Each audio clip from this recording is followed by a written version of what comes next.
Okay, welcome back. Today we're going to be doing the fuel and vacuum lines to attach our new Petcock. And as you can see, I got my Petcock on, my gas tank sitting on there.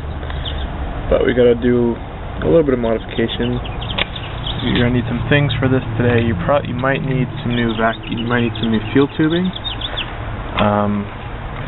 And you'll probably need some vacuum caps. And you'll also need a T-joint, probably. My bike has a fuel return line, so I'm going to be using this for the fuel return line. And also, I would recommend using hose clamps. It's a lot safer than not using hose clamps, so you don't have the fuel dripping out. And as you can see, got my fuel Petcock on there, but we've got a lot of lines sticking out that need to be addressed. The first thing I'm going to do is I'm going to attach my new fuel line. This right here, my finger, that is my vacuum line. So what I'm going to be doing is I'm going to be taking the vacuum line off, and I'm going to be attaching a vacuum cap to where the other end is. We're going to be blocking that vacuum passage off. This is my fuel return line right here, and what we're going to be doing is we're going to be plugging this into the T-joint that goes from my fuel Petcock to my fuel pump right here. Okay, and it's a fairly simple operation. If you don't know what all your lines do, I would say go on the internet, look up a schematic or something, or try finding your service manual for your motorcycle and try to figure out what each line is. Alright.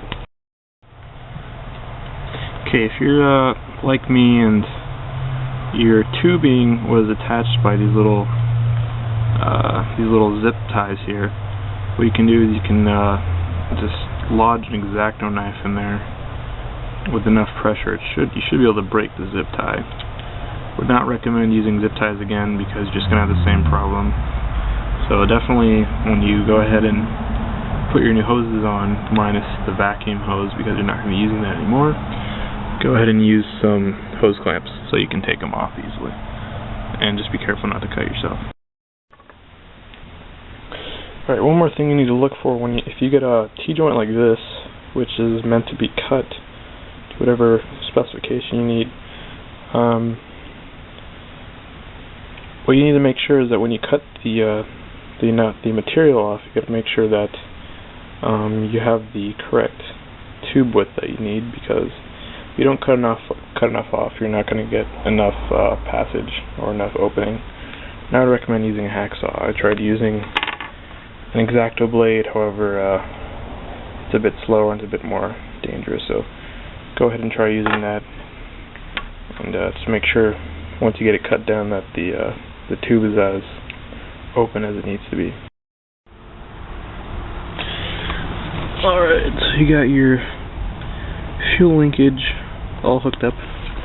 You got all your clamps really nice. Everything looks good to go. The only thing left now is to start it up and see if it leaks. So go ahead and try that out.